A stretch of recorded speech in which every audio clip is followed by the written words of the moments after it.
Hi, my name is Jenny and I'm going to be demonstrating today how to perform a dry dressing change. The first thing that we would need to do is, after we introduce ourselves to the patient, confirm their identity using two identifiers.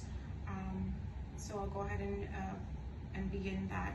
Hi, my name is Jenny. I'm going to be performing your dressing change today.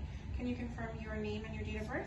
My name is Ida Hertz and I was born on April 1st, 1971. Perfect, thank you. Alright, so today we're going to be doing a dry dressing change.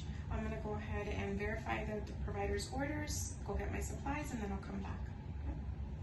Okay? So then I'll go ahead and get the supplies, I'll verify the provider's orders, check to see if the patient has any allergies, and then come back into the room and begin by explaining the steps to the patient. First, I would perform hand hygiene for at least 20 seconds and don new gloves.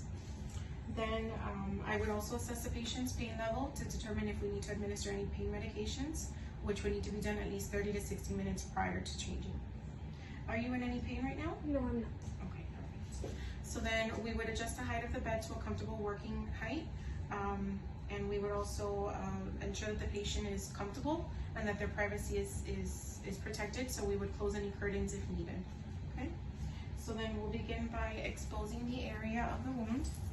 I'm going to just press this down, and I'm going to go ahead and expose your wound for a moment while we change the dressing.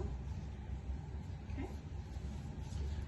So then we would remove any dressing the patient had prior, and we would discard it in a red biohazard bag, which is best to place along bedside. This is what we would put any soiled materials in here. Okay. So once we have removed the previous dressing, we would use antiseptic swabs to cleanse the wound. We would start at the least contaminated area to the most contaminated area, using one swab for each direction that we clean. So beginning in the middle, okay, and we would discard that, using another one on one side, discard, we would use another one, and discard. Then at that point, we would remove our gloves, perform hand hygiene for at least 20 seconds, and then we would don brand new gloves again. Okay. At this point, we can also measure the wound, so that once we are ready to document in the patient's chart. Okay. Then using the forceps, we can pick up any sterile gauze, and we would place it on top.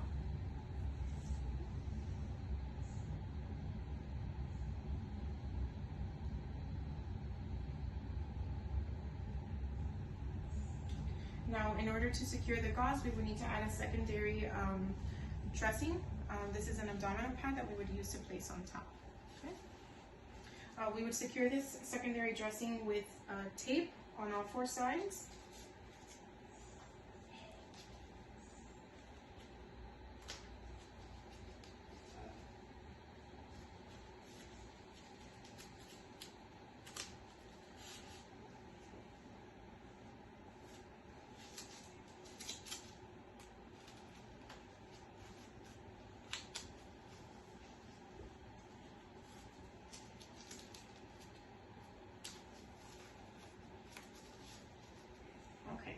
So now that we're done with that, we also need to add a label to the dressing to make sure that it includes our initials and the date that we changed the dressing. Usually that's done by placing a piece of tape. Using a pen, you can just write your initials and the date. Okay, so I've already done that, and we'll place it right here. Okay, so then once we're done, we would discard of the supplies appropriately. Any forceps or scissors would need to be placed in the sharp containers, and any other soiled material would be in the red biohazard bag. Okay. Now we would secure this red biohazard bag, and then remove our gloves, perform hand hygiene, and we would, at this point, assist the patient back into a comfortable position and adjust the height of the bed back to where it was. Okay, so we're all done changing your dressing. How are you feeling? I'm feeling good. Perfect. Okay, so now that we're completed, I'm going to document your dressing change into your chart. Let me know if you need anything, okay? Thank you. and that's it. And so we would document the dressing change into the patient's chart, and that's it.